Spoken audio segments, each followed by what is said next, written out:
Have you ever dreamt of a better version of yourself? Younger, more beautiful, more perfect, or at least more wealthy?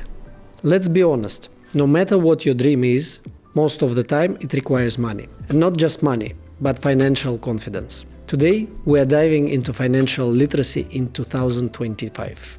The world is changing faster than ever. Economy, technology, trends, all shaping new challenges and opportunities. But why do some people confidently rise while others drown in debt and impulse purchases? How can you make banks work for you instead of being their hostages? Why diversification isn't just a buzzword, it's the key to stability. And most importantly, how do you prepare for financial crises and even turn them to your advantage? I'm Alexander, and this is Garant Business Consultancy. Let's dive in. First, a quick disclaimer. This isn't a warm-up for a paid course. It's not some get-rich-quick marathon. We're here to discuss real advice based on my personal experience and observations. No vision board, workshops, no strange rituals. We're skipping all of that. Because no pain, no gain. If you just want to dream about wealth, there are plenty of manifestation coachings out there. Their goal is to sell you not the method to become rich, but the dream of what you think wealth looks like. But maybe it is useful to define what wealth means to you. For some, it's an apartment at the Burj Khalifa. For others, a new Bentley or Porsche. Or maybe a vacation in Maldives. Or simply living without financial stress. Why do some people get rich while others don't? Even successful people often struggle to explain how they made their money. Some got lucky with crypto, but now preach about ice baths and meditations. Let's be real, if we could go back to 2014 and buy Bitcoin at 500, we wouldn't need advice, would we? That said, I will share the 3 core principles of financial literacy I personally follow in life. Principle number 1 is controlling your obligations. Now I am about to say something clickbaity.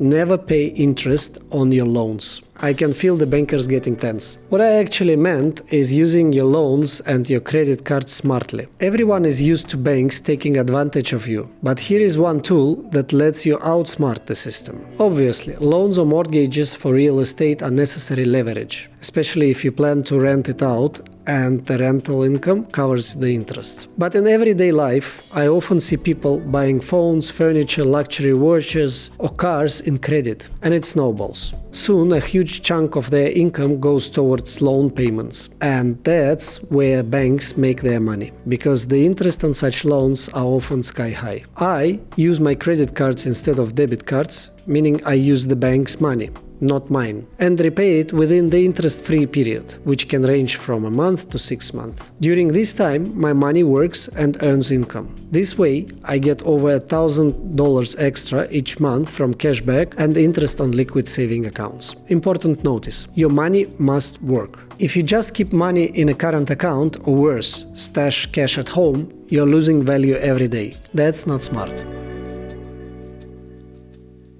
Moving on to principle 2, smart rational spending. The key word is rational. Example, the same fridge might cost $2,000 in one store and $1,500 in another. Spending 5 minutes comparing prices equal to saving $500. That's financial literacy in action. Of course, this works with regular products. But if you're looking at a rare vintage Rolex, that's a different story. Still, you need to understand the market.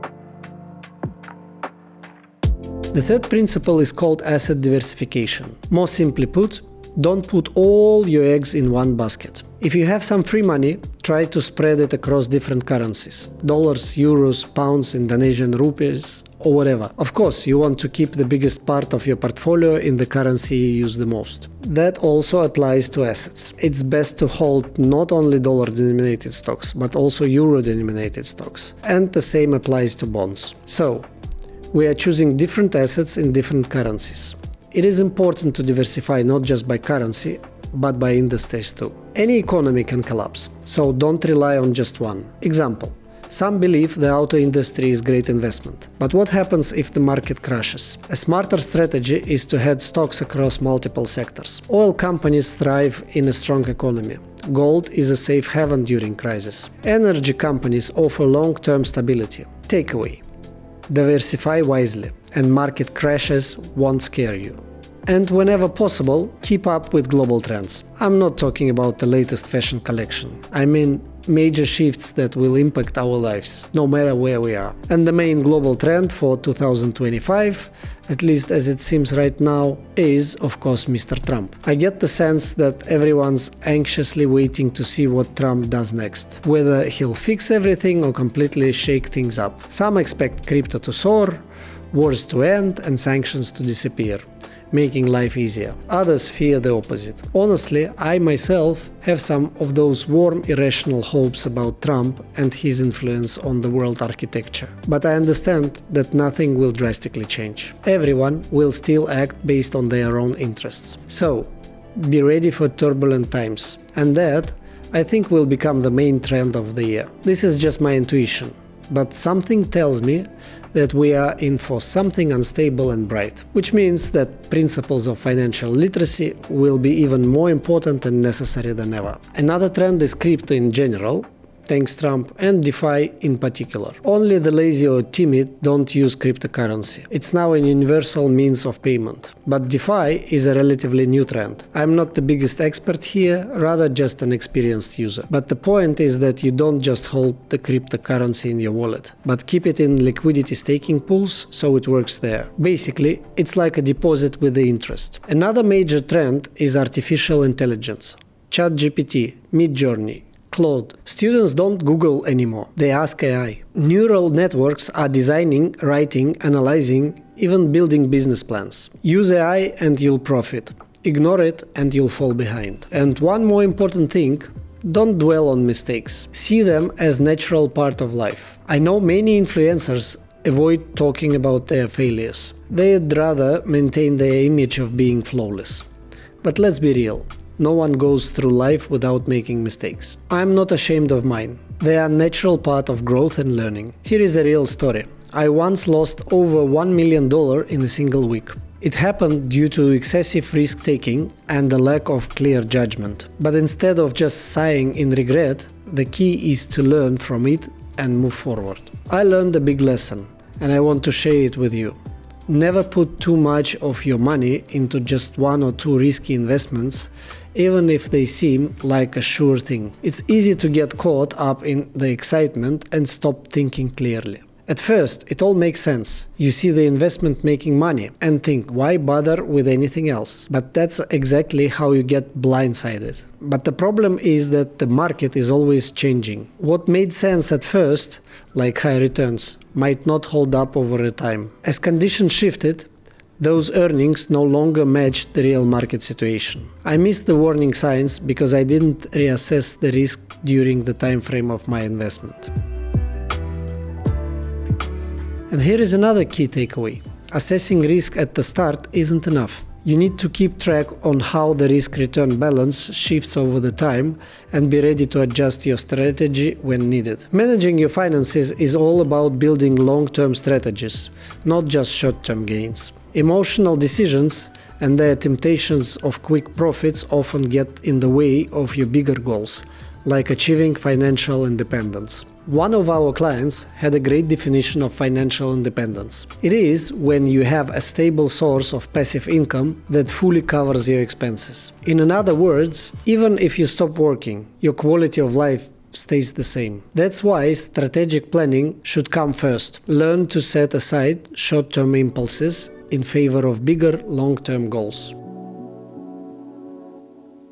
But how do you stay on track? That's not easy, especially with so much working against us. We live in a consumer-driven world where marketing is more powerful than ever. Companies spend billions to make us buy their products, convincing us that happiness comes with every purchase. They constantly push new trends, create artificial desires, and set up dopamine traps to keep us spending. If you genuinely love something, like a Gucci bag, go ahead and buy it if you can afford it, and don't have to save up for it. But take a moment to ask yourself, do you truly want it? Or has this desire been planted into your mind by marketing or social pressure? Personally, People who are dressed in screaming brands from head to toe make me smile. Yes, of course, little joys are also needed, but you definitely don't need to dress in sets of luxury brands. There are things that cost much less and are still better quality and well designed. You shouldn't blindly welcome the influence of marketing and public opinion, and remember that the value of a thing is not always determined by its price tag or especially its logo. But that's more about psychology. Now, back in investment. I get it. When you work 10-12 hours a day, it feels impossible to focus on investing, but you need to. Financial literacy isn't just about keeping your money safe. It's the way to grow it and reach financial freedom. Self-discipline is the key. Set aside at least an hour or two a week to learn about investing. That's enough to start. Use whatever format works best for you. Books, podcasts, or videos. Another option is to work with professionals. A good financial advisor isn't a luxury. It's a way to save time and avoid costly mistakes. Just make sure to choose a trusted expert. The easiest way? Start with your own network. You might already know someone who can give you the financial advice you need. If you have friends or acquaintances who understand finance, don't hesitate to ask them questions. Take crypto, for example. It's a game changer for transactions. But even now, many people don't know where to start. It seems confusing, technical, and even a bit shady. The truth is, you only need a couple of hours to learn the basics. What blockchain is, how stablecoins work, and what smart contracts are. Once you get the hang of it, you'll feel more confident and new opportunities will open up. But with the opportunities come risks. Here is the story. Recently, a friend in Dubai tried to exchange crypto for cash. He transferred $500,000, got the cash, but minutes later, the police showed up. Turns out, the money was stolen. And this isn't the only case. The opposite can happen too. You might receive crypto with a shady history linked to sanctioned exchanges, wallets, or platforms like Hydra. How do you protect yourself? Check who you're dealing with. Only use trusted exchanges and services. Avoid shady deals, no matter how good they sound. And don't forget the basics. Keep your seed phrases safe. I know everyone says they know this, but people still lose accesses to their wallets all the time. For example, my wife got a new phone and later realized she had lost her seed phrase. Guess how I felt? Another important rule. Always check the laws in the country you are in. What's legal in one place might be heavily restricted or even illegal somewhere else. To wrap things up, I also want to touch on financial literacy at the corporate level. Regulators are doing everything they can to make cash transactions go extinct. Banks under regulatory pressure are tightening their policies worldwide. You always need to have supporting documents for your transactions. There is no way around it. You need to prepare all the documentation in advance, so it is clear that a transaction complies with your business, your license, your type of activity, and your declared KYC. For example, we always inform our clients about key aspects of communications with banks and provide detailed insights into current banking requirements worldwide. If you want, you can ask us any question related to your business and financial transactions. All contact details are in the description. We also have a video on our channel about bank communication strategies, where we break down the best approaches to ensure smooth interactions with financial institutions. Another important point